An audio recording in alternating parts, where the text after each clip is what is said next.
Hello everyone, welcome to ZChem chemistry classes. तो इस वक्त हम पढ़ रहे हैं सर बॉन्ड पैरामीटर्स। ऑर्गेनिक का बेसिक्स चल रहा है। हाइब्रिडाइजेशन पढ़ चुके थे, तीनों टाइप के तीन होते हैं और ऑर्गेनिक केमिस्ट्री में sp sp2 और sp3 वो पढ़ चुके हैं। और उनको निकालने की जो बेसिक और शॉर्ट ट्रिक होती है वो भी हम जान चुके हैं ना। इसके बाद हमने बॉन्ड पैरामीटर से स्टार्ट किए और बॉन्ड पैरामीटर्स में हमने तीन बताए थे सर। कौन कौन से? Bond length, bond angle, bond energy. तो बॉन्ड लेंथ और उसको अफेक्ट करने वाले फैक्टर्स हम लास्ट लेक्चर में कर चुके हैं। इस लेक्चर में करने वाले हैं हम bond angle and factors affecting bond angle. Sir bond angle actual में क्या होता है और बॉन्ड एंगल को अफेक्ट करने वाले फैक्टर्स कौन कौन से होते हैं। चलिए सर स्टार्ट करते हैं। तो हमारा टर्म है सर, हमें पता करना है बॉन्ड एंगल क्या होता है। सर बॉन्ड के बारे में तो पता है ना, हमने बताया था सर बॉन्ड एक अट्रैक्शन फोर्स होता है। कोई भी दो एटम हो या उनसे ज्यादा एटम्स हो उनके बीच में एक attraction force, that is bond. और हम यहाँ पर बात करेंगे मेनली किसके बारे में? कोवेलेंट बॉन्ड के बारे में, क्योंकि सर ऑर्गेनिक केमिस्ट्री में तो कोवेलेंट बॉन्ड की बात होती है। क्या बॉन्ड एंगल जो है सिंगल बॉन्ड में मिल जाएगा? सर नहीं मिल सकता। किसी एक एटम से, अगर किसी भी एक एटम से कोई भी एक बॉन्ड लगा, यहाँ पर एंगल की तो बात ही नहीं होती सर। एंगल के लिए करना क्या है? अगर हमें एंगल निकालना है तो कहीं ना कहीं दो एक्सेस होने चाहिए, तभी तो हम कोई एंगल निकाल पाएंगे यहाँ से, है ना। तो हम सीधा सीधा ये बोल सकते हैं, अगर सर हमें एंगल पता करना है तो किसी एटम एंगल हम वहां पता कर सकते हैं जब किसी एक एटम से एक से ज्यादा बॉन्ड हो, उस पर एक से ज्यादा बॉन्ड लगे हों, दो हो, तीन हो, चार हो, कितनी भी हो सकते हैं। जैसे हम बात कर लेते हैं कार्बन की। हम कार्बन की बात करें सर, कार्बन की वैलेंसी होती है 4।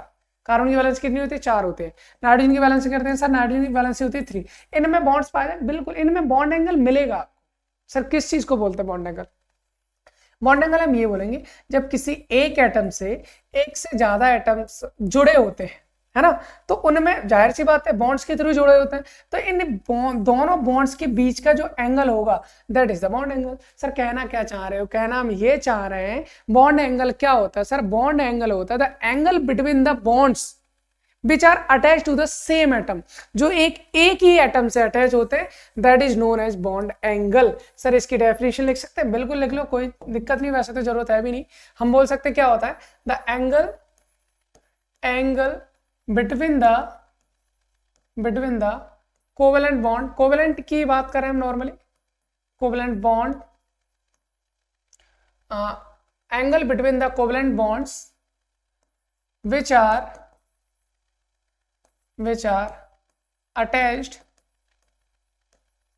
to the same atom, same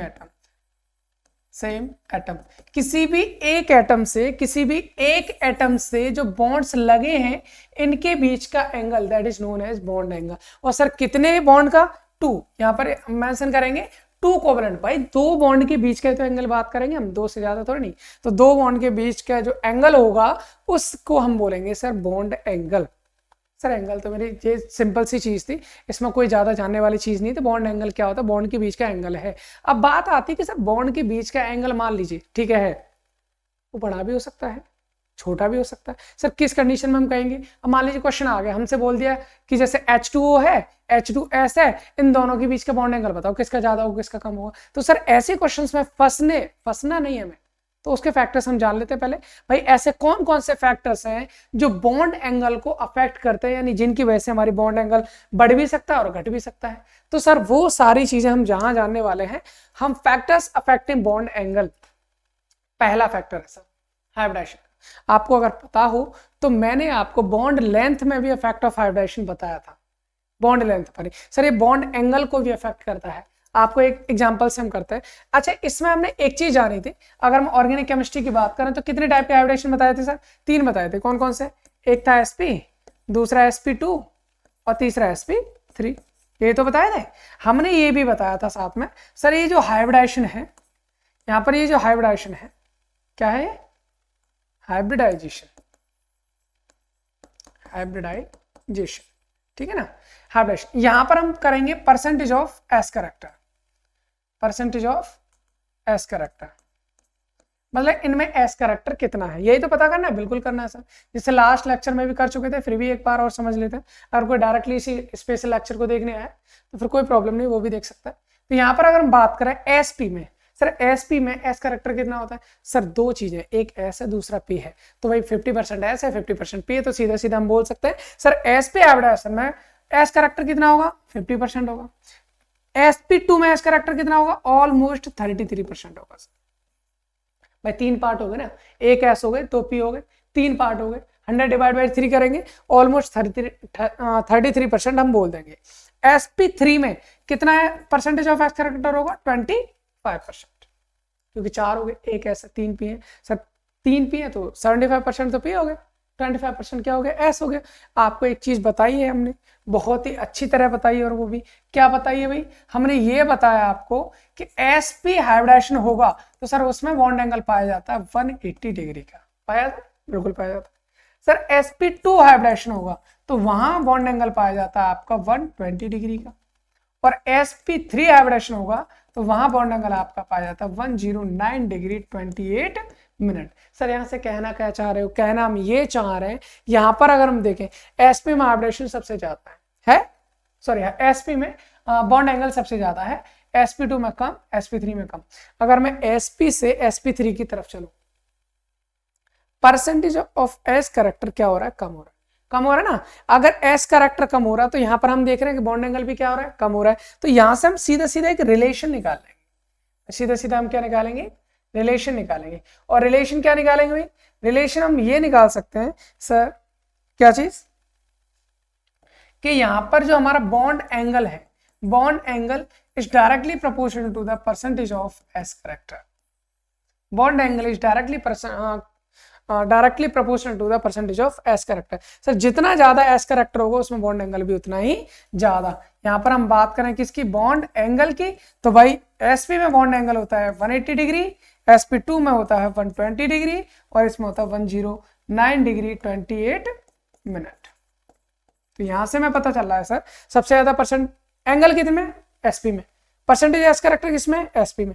कुल मिलाकर परसेंटेज ऑफ एस करेक्टर बढ़ेगा तो बॉन्ड एंगल बढ़ेगा। तो किसी भी मॉलिक्यूल हम देख लेंगे, डायरेक्टली हाइब्रिडेशन निकालेंगे, उसमें से हम देखेंगे जिसमें परसेंटेज ऑफ एस करेक्टर ज्यादा है उसमें बॉन्ड एंगल हमारा ज्यादा होगा। सर ये हो गया हमारा पहला फैक्टर किसका, हाइब्रिडेशन का। अब सेकंड फैक्टर आता है presence of lone pair of electron. कैसा, लोन पेयर भी बॉन्ड एंगल को अफेक्ट कर सकते हैं क्या, बिल्कुल। इसको कंसेप्ट को समझने के लिए सबसे पहले हमें क्या करना है, क्वेश्चन लिखना है, उस क्वेश्चन से समझते हैं। भाई मैंने लिख लिया यहाँ पर क्या, CH3 सॉरी CH4 करते हैं, CH4 मतलब मिथेन, दूसरा मैं ले रहा हूं NH3, और तीसरा मैं ले रहा हूं आपका H2O। CH4 की अगर मैं बात करूं तो CH4 में क्या होता है भाई, कार्बन होता है, उससे कितने हाइड्रोजन लगे होते हैं, 4 लगे होते हैं। इसका बॉन्ड एंगल, अगर हम इसके हाइब्रिडेशन की बात करें भाई, यहाँ पर इसका हाइब्रिडेशन sp3 होता है, यहाँ पर भी इसका हाइब्रिडेशन क्या होगा, sp3 होगा, यहाँ पर भी इसका हाइब्रिडेशन क्या होगा, sp3 होगा। आप निकाल सकते हो, और निकालने की ट्रिक मैंने आपको बता रखी है। और अगर हाइब्रिडेशन sp3 है तो सर उसकी जो ज्योमेट्री होती है, ज्योमेट्री क्या हो जाती है इसकी, टेट्राहेड्रल, इसकी भी ज्योमेट्री क्या हो जाएगी, टेट्राहेड्रल, और इसकी भी ज्योमेट्री क्या हो जाएगी, टेट्राहेड्रल, फोरहेड्रल, चतुष्फल की। ये भी हम जान चुके हैं कई लेक्चर्स में पुरानों में, ये सब हम जान चुके हैं। अब हम करने वाले हैं इसकी क्या, ज्योमेट्री बनाते हैं, फिर उसमें बॉन्ड एंगल की बात करते हैं, ठीक है ना भाई। CH4 की बात करें, ये है हमारे पास कार्बन, टेट्राहेड्रल ज्योमेट्री कैसे होगी सर, टेट्राहेड्रल ज्योमेट्री कुछ इस टाइप से होगी, कार्बन, एक यहाँ पर हाइड्रोजन लगा है, दूसरा हाइड्रोजन यहाँ लगा है, तीसरा हाइड्रोजन हमारा अबव द प्लेन है, अबव द प्लेन, ठीक है भाई, यहाँ हाइड्रोजन है, और फोर्थ हाइड्रोजन हमारा कहाँ है, बिलो द प्लेन, पीछे की साइड है भाई। ये टेट्राहेड्रल ज्योमेट्री होती है, सबको पता है, हाँ ठीक है। आगे हम बात करें किसकी, NH3 की, तो यहाँ पर NH3 में क्या होगा भाई, यहाँ पर हमारा एक नाइट्रोजन है, ठीक है, ये नाइट्रोजन है, और इसमें क्या है हमारे कितने हाइड्रोजन लगे भाई, 3 हाइड्रोजन लगे। एक हाइड्रोजन हमारा ये रहा, दूसरा ये हाइड्रोजन हमारा कहाँ है, अबव द प्लेन, ठीक है, अबव द प्लेन हमने क्या लगा दिया, एक हाइड्रोजन लगा दिया। एक हमारा हाइड्रोजन कहाँ है, बिलो द प्लेन है, बिलो द प्लेन। एक अभी हमारे पास कौन बचा, लोन पेयर बचा, तो लोन पेयर को मैं कुछ इस टाइप से बोल देता हूँ, ये है हमारा कौन, लोन पेयर है, ठीक है भाई।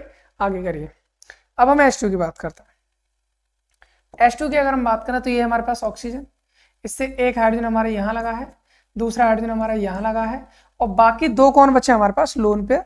तो लोन पेयर के लिए हम क्या कर सकते हैं भाई, लोन पेयर के लिए हम ऐसे दिखा सकते हैं, इसको आगे पीछे तो रहेंगे लेकिन फिर भी लोन पेयर को हम इस तरह से दिखा देते हैं कि एक लोन पेयर हमारा ये और दूसरा लोन पेयर हमारा ये, और इन्हीं की वजह से इनकी जो शेप होती है, शेप भी हमारी चेंज हो जाती है। है। हमने इसकी शेप के बारे में बताया था, इसकी ज्योमेट्री टेट्राहेड्रल होती है, लेकिन इसकी शेप क्या होती है, ये भी टेट्राहेड्रल होती है, लेकिन इसकी शेप क्या होती है, ट्राइगोनल पिरामिडल, ठीक है ना भाई, ट्राइगोनल पिरामिडल। जिसको शेप और ज्योमेट्री चाहिए वो आप हाइब्रिडेशन वाले प्लेलिस्ट में जाकर शेप और ज्योमेट्री का फुल कंसेप्चुअल मैंने एक पार्ट बना रखा, तो आप वहां पर जाकर देख सकते हैं। और इसकी जो शेप होती है एस्ट्रो की, वो कैसी होती है हमारी, वी शेप होती है। सर हमें शेप के बारे में नहीं, हमें एंगल के बारे में बताओ, किस में एंगल ज्यादा होगा, किस में कम होगा। तो मैं आपको बता दूं भाई, आपने एक बहुत ही फेमस सी क्या पढ़ी होगी भाई, एक थ्योरी, जिसका नाम क्या है, जिसका नाम है भाई VSEPR, VSEPR theory, valence shell electron pair repulsion. और इस थ्योरी के से होता क्या है, इस थ्योरी के अनुसार ये होता है भाई कि जो लोन पेयर होते हैं, इनके बीच में रिपल्सन सबसे ज्यादा होता है। उसके बाद होता है लोन पेयर और बॉन्ड पेयर के बीच, लोन पेयर और बॉन्ड पेयर के बीच, ठीक है ना। और उस सबसे कम जो होता है, सबसे कम जो होता है वो किस में होता है भैया, सबसे कम होता है हमारा बॉन्ड पेयर के बीच, बॉन्ड पेयर के बीच हमारा क्या होता है, रिपल्सन होता है। कहना क्या चाह रहे हैं अभी बताते हैं इसके बारे में, ठीक है ना। इसमें देखिए जरा सा हम इस चीज की बात कर रहे हैं, ये हम बात कर रहे हैं इनके रिपल्सन की। रिपल्सन किस किस में जाता है भाई, इलेक्ट्रॉन है, बॉन्ड पेयर भी एक इलेक्ट्रॉन होते हैं, है ना, बॉन्ड में भी क्या है, इलेक्ट्रॉन है, और लोन पेयर भी क्या होता है, इलेक्ट्रॉन होते हैं। इलेक्ट्रॉन पे चार्ज कौन सा होता है, नेगेटिव होता है। अब जब नेगेटिव एक दूसरे के पास आएंगे तो रिपल्सन तो लगेगा भाई। सबसे ज्यादा रिपल्सन किस में लगता है, VSEPR थ्योरी हमारी ये कहती है सर सबसे ज्यादा रिपल्सन लगता है लोन पेयर के बीच, फिर लोन पेयर बॉन्ड पेयर के बीच, और फिर बॉन्ड पेयर के बीच। यहाँ पर देखिए सर CH4 की अगर हम बात करूं, यहाँ पर कोई भी लोन पेयर है नहीं है सर, यहाँ पर सारे के सारे बॉन्ड पेयर है, तो रिपल्सन तो कहीं ज्यादा नहीं होना। सबके बीच एग्जैक्ट एंगल मान लीजिए, यहाँ का एंगल कितना है, θ1, यहाँ एंगल मैंने मान लिया θ2, यहाँ पर एंगल मैंने मान लिया θ3। आप देखकर बता सकते हो कौन सा बड़ा कौन सा छोटा, वो गलत आंसर भी बता सकते हो, लेकिन हमें कंसेप्ट से यहाँ पर जानना है कौन सा बड़ा कौन सा छोटा। यहाँ पर अगर θ1 की बात करूं तो एंगल जितना होना चाहिए उतना ही है, जो कि 109 डिग्री 28 मिनट होता है, ठीक है। अगर मैं यहाँ की बात करूं, किसकी, NH3, सर यहाँ पर एक लोन पेयर आ गया, यहां पर केवल बॉन्ड पेयर थे। जैसे एक लोन पेयर बॉन्ड पेयर में रिपल्सन क्या होगा, बढ़ेगा। सर इससे क्या होगा, इससे देखो ये होगा, अगर ये लोन पेयर, तो ये लोन पेयर इनको क्या करेगा, रिपेल करेगा, ये वाले बॉन्ड्स को, ये वाले बॉन्ड्स को भी क्या करेगा, रिपेल करेगा। रिपल्सन करने से जब लोन पेयर, नाइट्रोजन पर जो लोन पेयर है वो नीचे वाले बॉन्ड्स पर जब प्रेशर डालेगा, क्या करेगा, रिपल्सन करेगा, तो ये वाले बॉन्ड्स क्या होंगे, सुकड़ के पास पास आएंगे, तो इसका एंगल क्या हो जाएगा भाई, कम।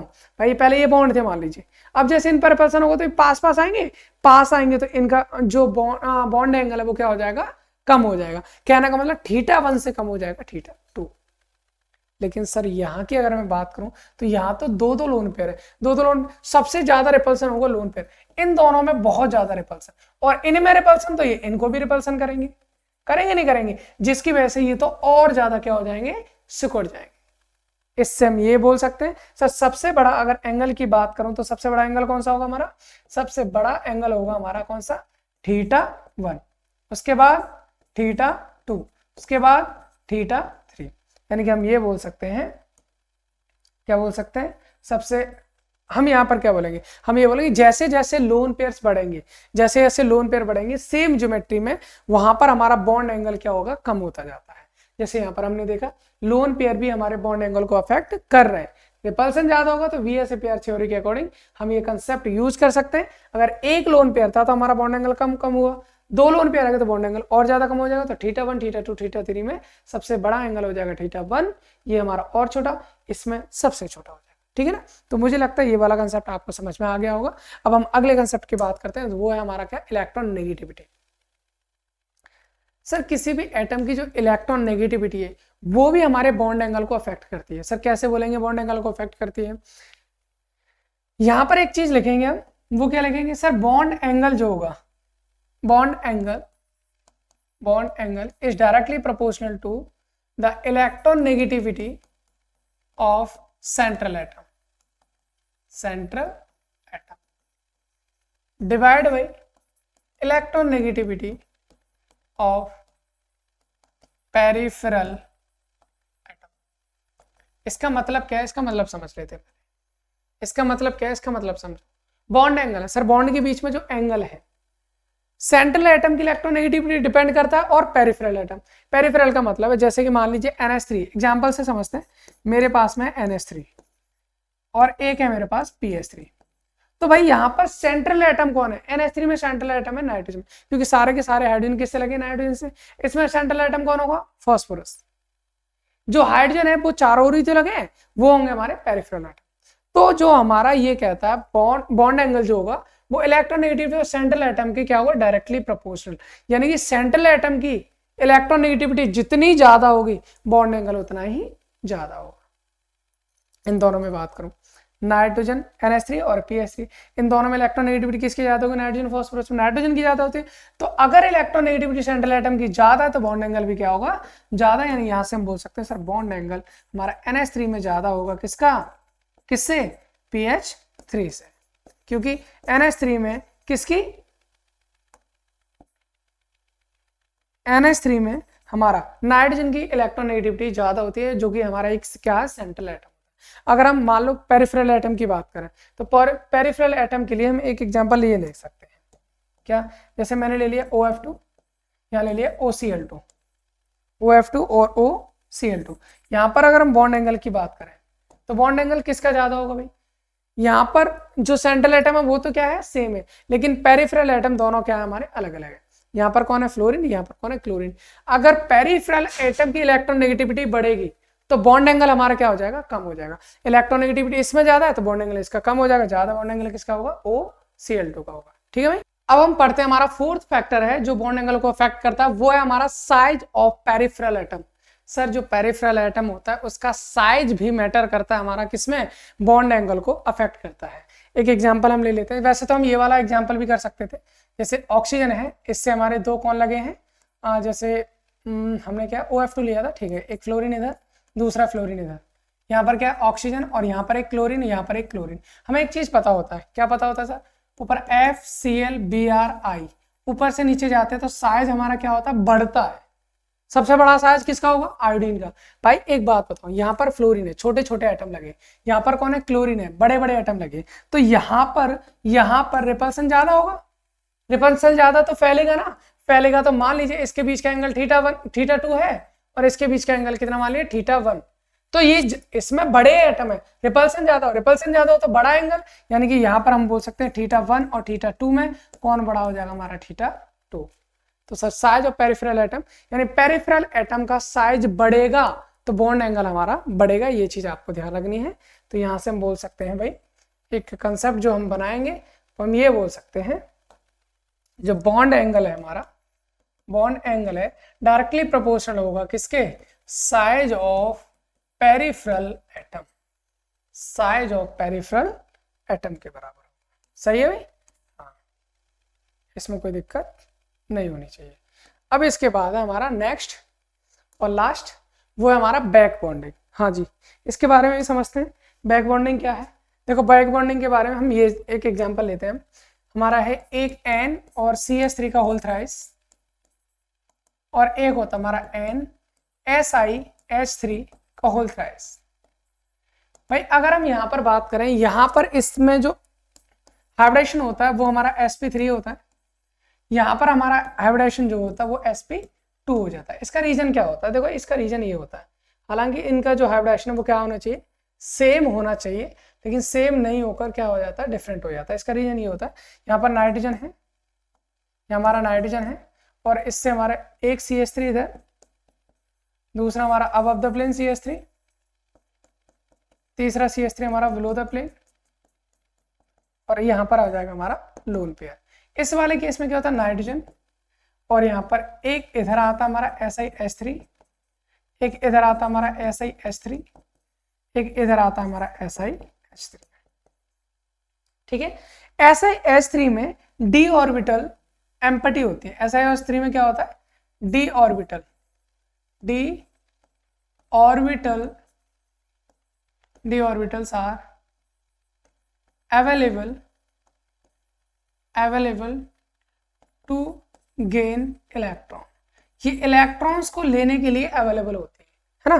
तो जैसे मान लीजिए मैं यहाँ पर कुछ इस टाइप से बना रहा हूँ, ये इसकी मतलब डी ऑर्बिटल है जिनमें इलेक्ट्रॉन्स हमारे आ सकते हैं, वो तीनों में होते हैं। तो यहाँ पर जो नाइट्रोजन के पास में लोन पेयर होते हैं, जो लोन पेयर होते हैं, ये लोन पेयर वापस से इनकी डी ऑर्बिटल में जाना स्टार्ट कर देते हैं, जो कि एक लोन पेयर एग्जिस्ट ही नहीं कर पाता। यहाँ कार्बन के पास में कोई ऑर्बिटल खाली नहीं होती, डी ऑर्बिटल होती नहीं इनके पास जिनको इलेक्ट्रॉन ले सकते हैं, तो इलेक्ट्रॉन वहीं के वहीं रहेंगे। लेकिन इनमें डी ऑर्बिटल होती है तो ये वापस से बैक बॉन्डिंग करने लगते हैं, इसके साथ भी करेंगे, इसके साथ भी करेंगे, इनके साथ भी करेंगे, जिसकी वजह से लोन पेयर रहता ही नहीं। और इनके जो शेप है वो कैसी हो जाती है, प्लेनर, और इनके बीच का बॉन्ड एंगल हो जाता है 120 डिग्री। यहाँ पर sp3 हाइब्रिडेशन आपका क्या है, sp3 हाइब्रिडेशन है, यहाँ बॉन्ड एंगल कम होता है जो लगभग 107 डिग्री के आसपास होता है। तो हम यहाँ पर ये बोल सकते हैं क्या कि अगर हमारा बैक बॉन्डिंग होगी तो बॉन्ड एंगल हमारा बढ़ेगा। तो भाई यही थे हमारे फैक्टर्स। मुझे लगता है इतनी बात आपको समझ में आ गई होगी। अगला लेक्चर जो हम लेके आएंगे वो आपको बॉन्ड एनर्जी से रिलेटेड लाएंगे। और हाँ, जो ग्रेजुएशन फर्स्ट ईयर में है उनके लिए मैं आपको बता दूं कि अभी कल या परसों यानी 1-2 दिन में आपको प्रीवियस ईयर के जितने भी क्वेश्चंस आए हुए हैं यूनिवर्सिटी में वो सारे मैं आपको अपलोड करने वाला हूं, उनका सॉल्यूशंस। ठीक है, थैंक्स फॉर वॉचिंग, शेयर करें।